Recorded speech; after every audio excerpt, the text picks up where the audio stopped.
We are live. What's going on, everyone? Welcome to this very new show here on the Respect the Craft banner as we're collaborating with Wrestling Is Now as we got the Theo in the building. This is going to be the new show here called Brainiac.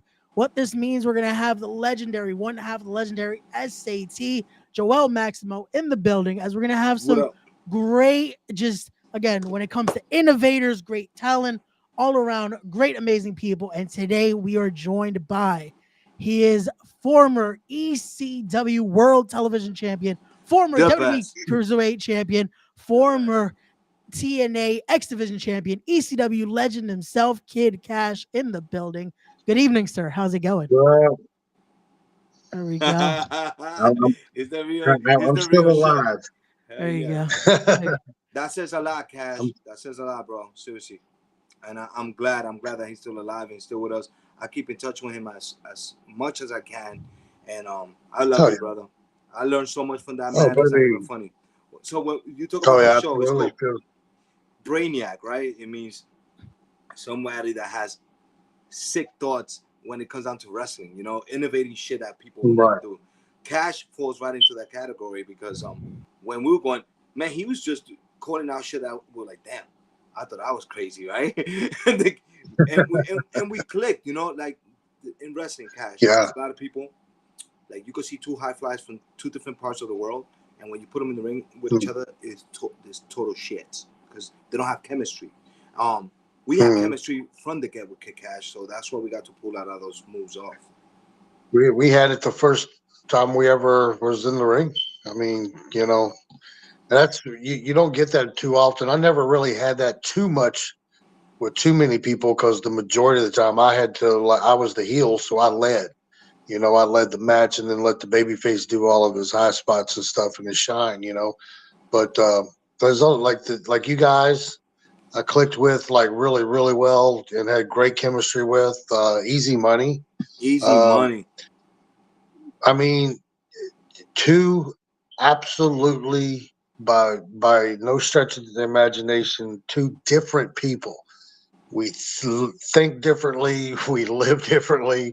We have nowhere near the same anything in common other than we had very great chemistry in the ring together. And I don't know how that happens sometimes. I mean, I've had chemistry with people that I just could not absolutely stand.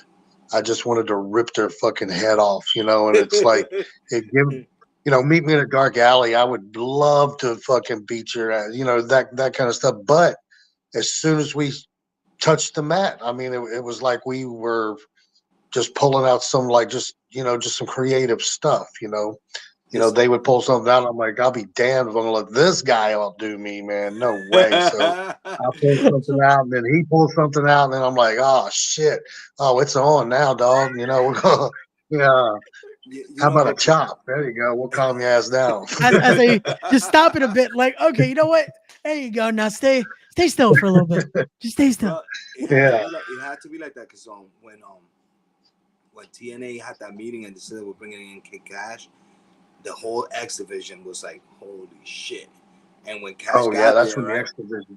And Kash got there, it was like he was on. He was at 100. It was like, what's up? And bro, it was just not with us with the SAT. It was Kash and Jerry Lynn, Kash and AJ Styles. Oh my God, Kash and Low Key, man. These matches, I go through the TNA matches all the time because there's nothing like it. Like TNA now, as much as you know they have talent, it's not the same. It's not at all. No, I think the best TNA ever was when it was at the fairgrounds. Yeah, the fairgrounds. That's right. But just my opinion. I mean, the wrestlers changed through time too. You know what I mean? Yeah. Definitely. Well, a lot of guys, a lot of those guys changed. You know that the more a lot of them started getting a push, and they'd never been anywhere before. TNA was their first gig, you know, and never been put over before, really, unless it was an indie show. So whenever they got there, I mean, you know, some of these guys that you saw it. I mean, you know what I'm talking about. These, I mean, it went to some dudes' heads bigger and shit. If I had to work them, then they just spent a horrible night with chops half the night, with in the corner just chopping and chopping. I was there. I was there.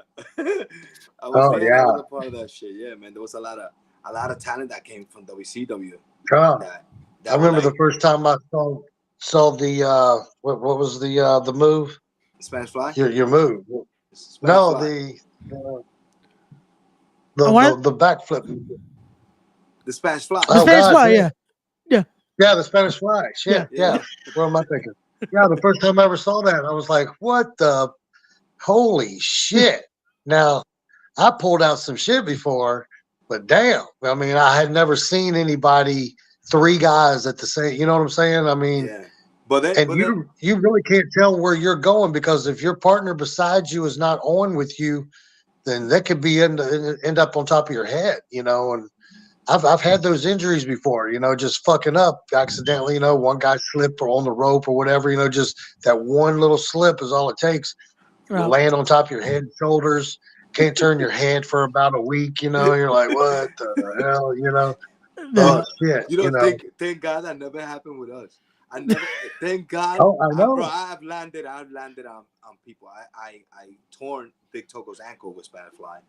BJ Whitmer. You guys always float. Yeah. The way you guys floated, it was like crazy. The way you guys could get in the air and then just kind of hang there for a few seconds, and it was like he talks about this. And one day it was a big event at the fairgrounds, and Kash comes up and he's wrestling Red, and he was like, "Hey, I'm gonna double jump up to the top, and I'm gonna press you from the top rope." This is on tape. It's on pay-per-view. Kash jumps up, grabs the whole locker room. I'm talking about everybody was at the curtain. They were like, they're gonna fall. And Kash went up there, pressed Red in top rope. It's so sick. And then down. Oh. This is the type of shit that was pushing the X division. Yeah. Not just Spanish Fly, shit like that. Again, both of you guys, I give a months of credit to, because that is an era that, again, it inspired so many. Like, I could say, I guilty as charged here, inspired me. Just that was the generation I grew up on, just seeing what the hell they're gonna do next.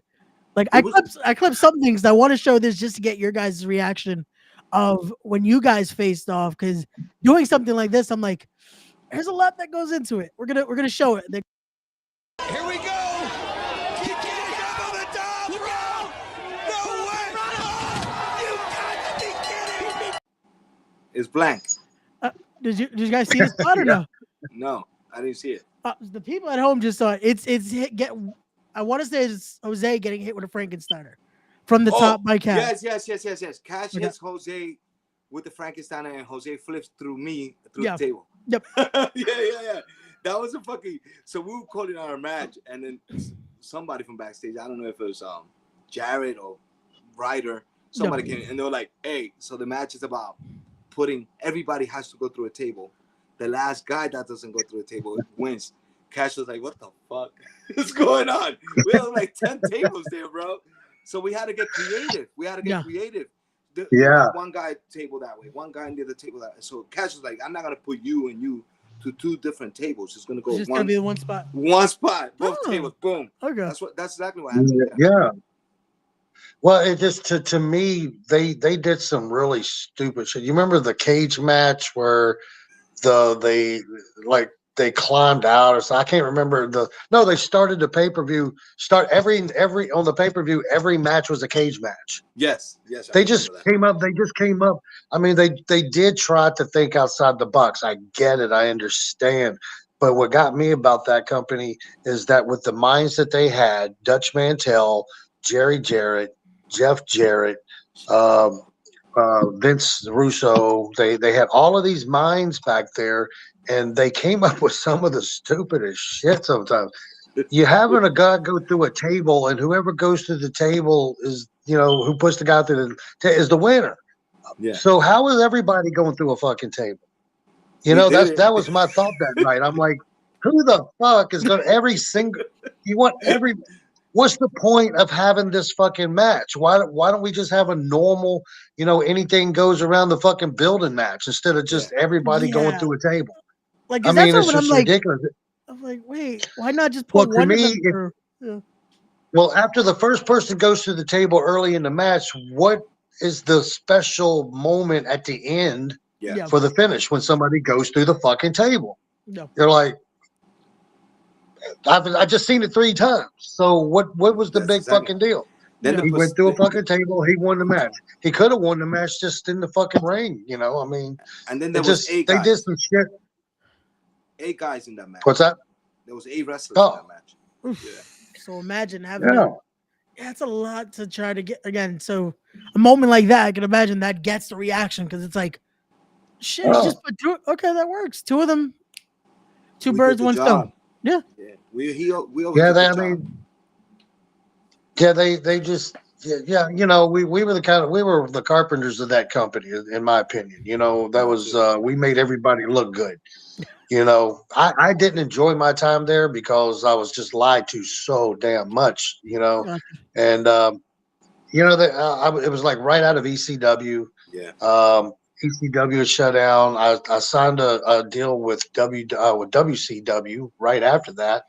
And within about 2 weeks, WWE buys WCW, and the contract that I had signed was null and void at that point because they wanted to renegotiate. They wanted to keep me, but they wanted to renegotiate. They wanted me to move to Cincinnati to this developmental place until they were ready for me to come up. And I'm like, no, I'm a grown damn man. I'm in my 30s here, dude. I mean, Yeah. I mean, I got a house and I mean, I got a kid. I mean, what do you mean? I can't just go live in an apartment in Cincinnati and wait on you to fucking call me up. So I turned that down and then went to XWF. Yeah. Well, right after the little XWF deal, that's why I signed with TNA because the whole XWF thing, I stayed under contract for like 3 years. I only wrestled like 10 matches for that company. You know what I'm saying? And the company went out of business, but I had a no compete clause in my contract. So I continued to keep getting paid. Yeah, for like when I signed with TNA, I was getting TNA pay and I was also getting $2,000 a week for like 3 fucking years. That's fucking Yeah. awesome. There you go. That's how Yeah, you I make it it work. was never a knew that good shit. deal. That's freaking awesome.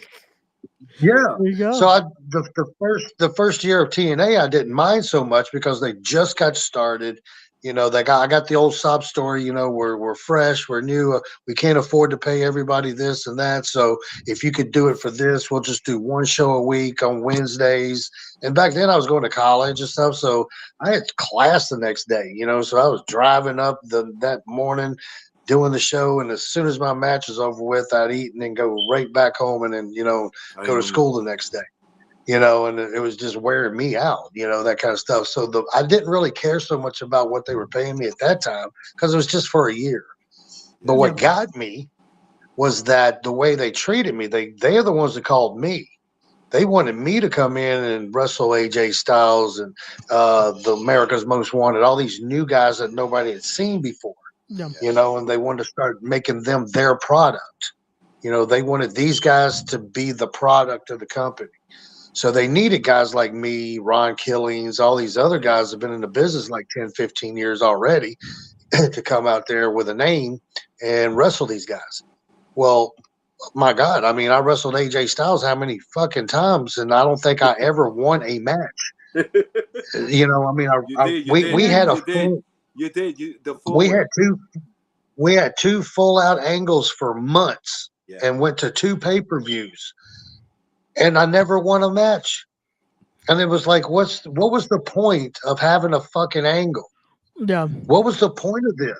I mean, you just want me to put him over. Fine. I don't have to wrestle this fucker every week. I can wrestle him every now and then, and I can still put his ass over if you want me to. But it is why crazy give when me an angle? When you think about it now, like, you start to look. Yeah. I think the fact that they had too many minds in the back, like what Kash said in the beginning, fucked up a lot of the angles because they'll run an angle, and I'm guessing the other guy will be like, oh, let's bring this guy in, take Kash in another way right now, and then they'll just fuck all that work up. You know what I mean? With us in TNA was the Japan thing. They set us home. Yeah. I signed the deal. So me and Jose sign a 46 pay-per-view deal where we'll do 46 pay-per-views, but it's not obligated that they'll give me the pay-per-views weekly. They can hold me home for 3 months and then bring me in for those 46 pay-per-views, right? Right. And whenever they're ready. Yeah, they left me home for like 3 months. I've seen everybody going to Japan. Japan finally called us and they were like, "Yo, we want to use you. We want to pay you $3,500 a week." That was a lot of money back then, especially. And I was like, good money now. So I left. Yeah, I was gonna say that's still some good money right now. We left on the That's good money contract. now. We left on the contract, and then Bob Ryder hit me with we're gonna sue, blah blah blah. You guys are terminated. Yeah. And I was like, only us? We got all that heat. Well, Homicide at the time, AJ, everybody was going to 0-1. Everyone was in Japan. And when it came down to us, that's what happened. That's my luck. Yeah, that's just the way they were, though. And that's when I knew the company had gone to shit, because I come to find out after my year came up, they kept telling me, they's like, "Hey, we need you to re-sign." And I'm like, "I'm not going to." And they're like, "What do you mean you're not going to?" It's like, "I just want to do other things." And then I had already been talking to WWE at that point. Oh, yeah, I was ready to leave, but we were ready to do business. Yeah. I didn't, after that whole little deal where, I turned the contract down in the renegotiation. We never stopped talking. I mean, we kept on, and they kept watching me on TNA and stuff like that. And back then, I had to have been the biggest heel in that company. 100%. I don't think there was anybody that was 100%. a bigger heel than I was. Hey, Yeah, man. I was like, I had people like following me to my car. You were wrestling in every you were wrestling in every level. You was in the heavyweight division, in the X division. Yeah. He was climbing up and down. Yeah, that's what I'm saying. Yeah, because it was the time he had Dallas with him, so he had, which now Archer. That it worked out. Well, in ECW, ECW, you wrestled everybody too. I mean, I had matches with Rob Van Dam. I had matches with Just Incredible and Mike Awesome, Little Guido. I'd have Little Guido one night, and then the very next night I have Mike Awesome for 3 nights in a row. Well, that feud, and Rhino, because you and Rhino had a lot of just those matches. Me and Rhino had a lot of matches. Yeah, I took that spear 1,000,000 times. Mikey Whipwreck tells me, he used to tell us all the time. He was like, "Oh man, Mikey Whipwreck, yeah." He said Tajiri's petrified of Kick Cash, the chops, and then Cash is like, "Ain't he fucking Japanese? Like, ain't that the thing over there? The freaking chops? Like, yeah, what's going on here, right?" Well, here was the thing about that, because I've broken my jaw, and everybody, I didn't take any nights off. I mean, I broke my jaw on a Friday night. I wrestled an indie show on Saturday night. I wrestled a pay-per-view on Sunday night, and then I drove home from Birmingham, Alabama to Johnson City, Tennessee by myself with a broken jaw. But here's the thing, whenever I wrestled to Jerry, okay, and Paul, that's when I started getting a good push. Paul Heyman saw that I was the toughest. I was durable. I would keep going. I would never say no. I would just work. I didn't give a shit. I just wanted to work, and I wanted to work some. I wanted classic matches that people would talk about. You know what I'm saying? Whether I became John Cena or not, or Shawn Michaels, at least 10 years from now, 20 years from now, somebody's going to be like, "You remember that guy, Kid Cash? Holy shit, that motherfucker could." I remember this match or that match. See, that's what I was looking for back then. I wanted that greatness of like a Jerry Lynn or like a Rob Van Dam, or like a Eddie Guerrero, those kind of guys. I wanted that kind of image. Let me tell you, Cash. I'm serious. Like, I wrestled. I got lucky to wrestle a lot of people like you, but there's nobody like you. You're one of the best in the world, and it bugs me out, because not only his physical, how he wrestles, because it's not just that, his mind. I talk to this man before matches. We plan shit out where it's just like, he just knows. He has that mindset. That's just why I like this show, Brainiac, because he has the Brainiac power. It's like, that's insane, but that will work. And he will have that, like sort of like me now when I run hey, what's up, Billy? When I run spots and shit, that I kind of know what the fans will how they react to shit. You know what I mean? So Cash had that, and you should be at the performance center right now teaching, because the future needs guys like you. This soft ass teaching that they're teaching these kids, bro. That's why what TV sucks. That's what TV sucks right now. I'm not bitching because I never had a contract on TV. I'm still doing it, and I love pro wrestling, man. And I see it for what it is. It's like, that's the thing. I think the thing I see is that even if I was to go to one of those places, AEW or WWE, and become an agent, I don't think that that they would want my style of an opinion of this in this day and time. Because when I watch the product now, there's people back there like Fit Finlay. You know what I'm saying? There's people back there that I've known for 30 years, you know, and have been in the ring with many, many times. So I know that they have the same mind as I got, you know, the old school combined with a little bit of the up-to-date kind of thing. Yeah. You know, that was where I was in my era. I came in through the Southern style of selling and you know, character and you know, that kind of thing. But then once I started, you know, getting into business, I started watching what I liked. Yeah. I like the high flyers. I like that. That's the kind of stuff that I like to watch. So I combined both of those together. If I was one of the few guys in my era that still did arm drags and hip tosses. But it made sense, and it gave that reaction, though. Because then you could do the craziest things, but it felt like even when you did a spot, like when you would do an arm drag, it still got a reaction like you did a crazy Hurricane or Frankensteiner. He went he went on drag for on drag with my brother Jose. Yeah. Oh yeah. And it was like, Cash is like, we're gonna go back and forth, right?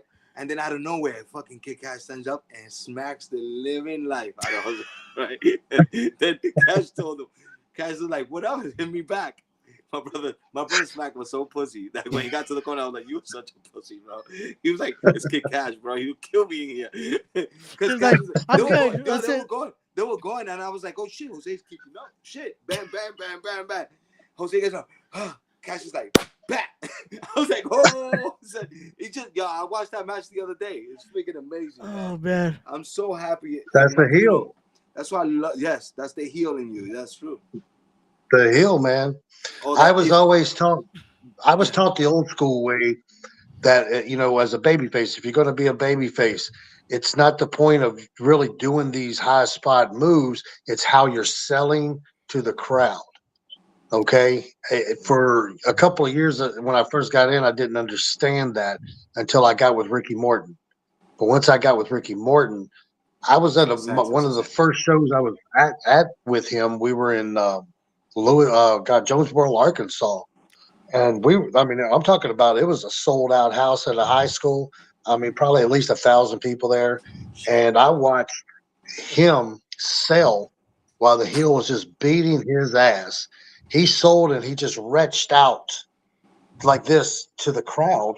And about 3 people tried to jump over the damn rail to help him and get in the ring.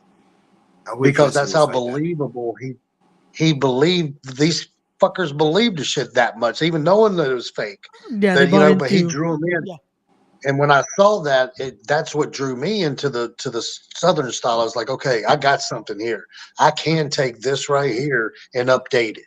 I can do this and add an arm drag, and I can add a hurricanrana to it. I just got to know where to put it. Wait, one second. So Morton is your teacher. What's that? Morton, yeah, Ricky Morton. That's insanity. I got to wrestle him with my brothers and his son and his acting partner not so long ago. It was easy night, isn't it? It was a year ago. Oh yeah, it was the best. It was just so crazy. How crazy is that I got to wrestle Cash and his teacher? That's awesome. Look at that. Yeah, that's awesome. Well, technically he also wrestled yours because he wrestled Mikey. Yeah, so it's a perfect full circle moment right there. Like. I tell you, that's a guy I wish so much that would get a whole lot more credit when people talk about ECW, you know, that kid, man. What's funny about Mikey is like the first time I had never heard of ECW, right? Until I was at an independent show in North Carolina with Rob Van Dam. Gotcha. And me and Rob knew each other for probably about a year at that point. And he was always trying to tell me, he's like, listen, man, you need to come to ECW. And I'm like, yeah, sure. I never heard of it. So I figured it was just another independent wrestling show. So I was like, where's that? He goes, oh, it's up in Pennsylvania. I was like, I'm not driving to fucking, what do they want to pay me, $100? No, hell no. I'm not driving all that damn way. Because even though I wanted the business and I wanted to be a star and I wanted to be known and all this other stuff, I was still smart. I wasn't one of those guys that would drive 5 damn hours for $50. I just wouldn't do it. You know, to me, it just didn't make sense. Why would I cut myself short and not be able to pay my bills when I get back home just to go 5 hours to a town that nobody's really going to, nobody's really going to know. And there's probably there might be 50 people there. You know how the indies go. You can have 1,000, you can have 25. It just depends on who the fuck shows up, So, I was always that way. I was always like, I'm not going to do this shit unless I'm getting paid for it. But Mikey, the first time I went to, Rob finally talked me into it. And so I called him. I left Winston-Salem, North Carolina, drove all the way back to Johnson City that night. And when I got in, he told me what channel it came on. So I actually watched it. It came on like 1 o'clock in the morning back then. And so I'm watching it. Mikey Whipwreck was wrestling Little Guido. And I was watching it and I was like, oh, I can do that shit. Well, fuck, I can do that. Hell, I do that better than that, and all that. So I called him up and he said, I was like, when should I come up? He goes, we're taping tomorrow. I left my house at like 3 o'clock in the morning in Johnson City and then drove all the way to Philadelphia that night. Got there, took a nap in his hotel room and then went to the building. And who was the first person that walked up to me was Mikey Whipwreck. He goes, hey man, can I help you? I was like, yeah, a full store. I'm looking for Paul Heyman. I'm looking for Paul Heyman. Oh yeah.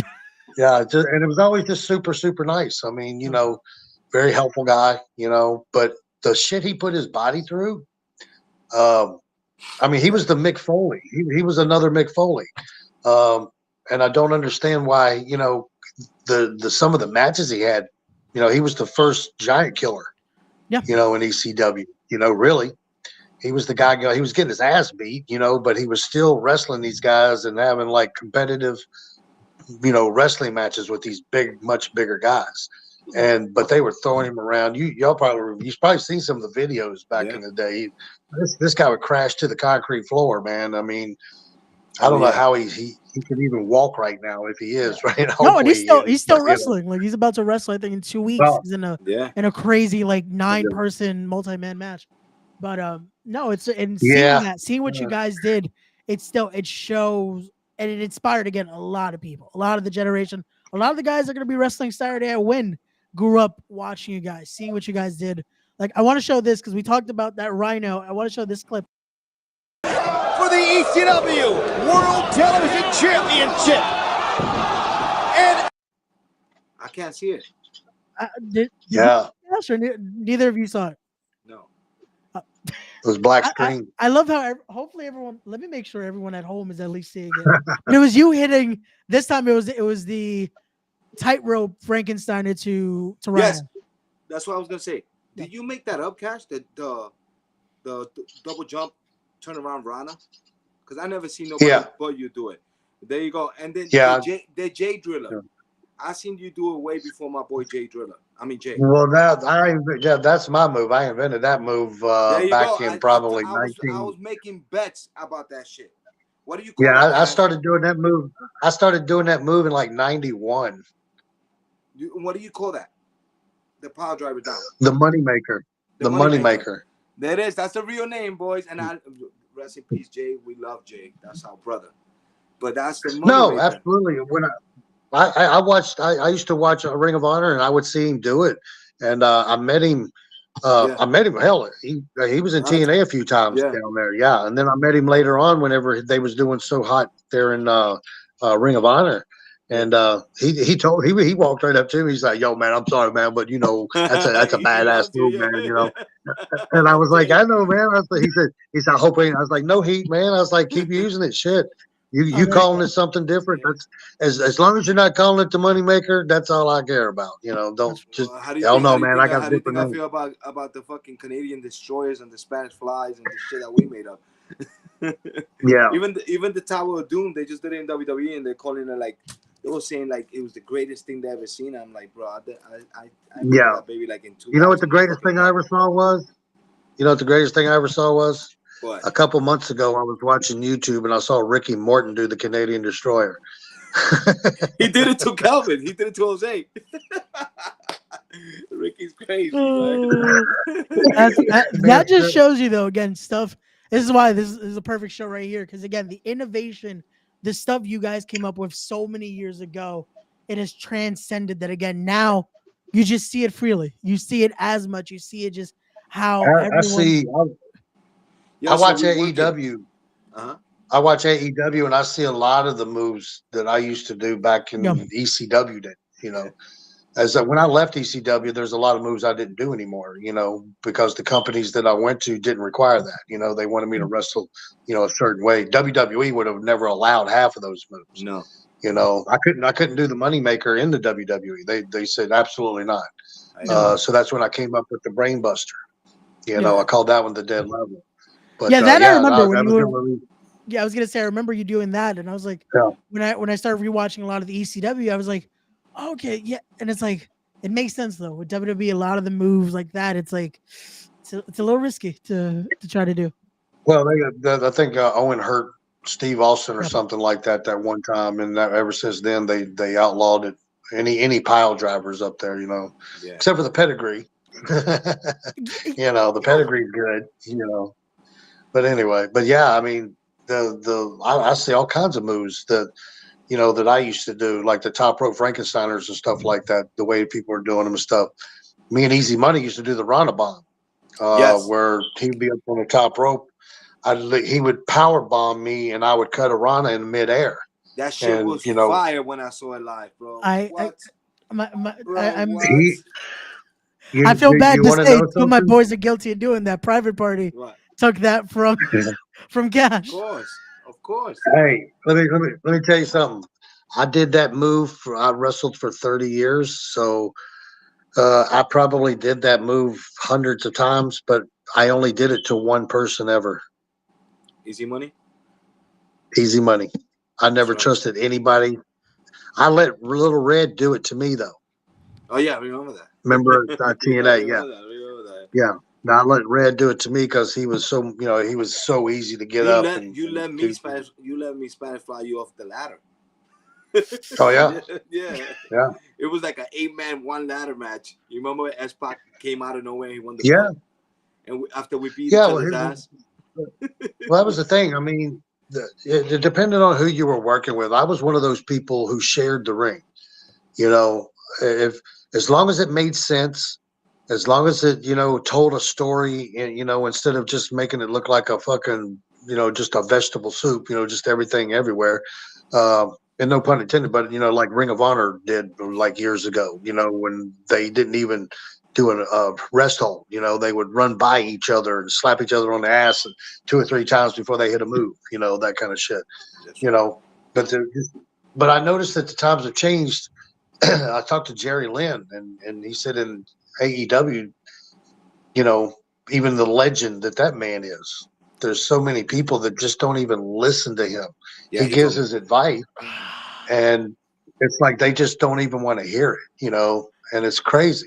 I heard him say that. He said that on a podcast too, and I'm like, how? A legend like Jerry Lynn that you would not take that time to listen to and have that respect for. You know, we used to get to the fairgrounds pretty early, and Kash, low key, me, my brothers, Jimmy Yang at times, Estrada, Sonny Siaki, which is a real cool guy, at times. We'll hit the ring and we'll be practicing chain wrestling in the ring way before the show starts. I don't ever see that. I get to shows and they're already calling out their matches, or if not, they're playing Yu-Gi-Oh! In the back, cards and shit like that, or Pokemon. They're not serious. This is happening in the locker rooms in the United States. No, everybody's got video games now. Everybody's bringing TVs to their fucking locker rooms and they're playing video games. Yeah, it's crazy. It's insane. Shout this out before we head out. May 18th, we're gonna be back in New York after the April show. I spoke to Kash. He agreed to be coming down. I'm excited to have him there, man. It's gonna be a freaking banger to have him there. I maybe hook up a Q&A. I think he has a lot to offer. And you can ask him whatever the hell you want. Kash is very open. We'll set that up during the week and get my brother back over here in New York, man. Absolutely, man. Will be a pleasure. Can't As long wait. as I don't have to have a COVID shot. No, I think luckily though that all that regulations is kind of gone right now. Oh, But we'll be good. Yeah, will be a pleasure to be able to call a Kid Kash match and be able to be under the learning tree here of a true legend here again. That's right. And anyone in that locker room, especially for Wrestling Is Now, take advantage and listen to this man right here because just a fountain of youth and just so much knowledge to learn from. That's so right. Thank you again, sir, for joining us and for just sharing some of that knowledge here with us. Thank you so much. Thanks for having me. So perfect start here. Thank you so much. Kash, absolutely. Kash, I'll hit you with details during the week. So there you go. Okay, guys. brother. Thank you. This has been the first episode of Brainiac, everyone. We'll be back very soon with the next one. And this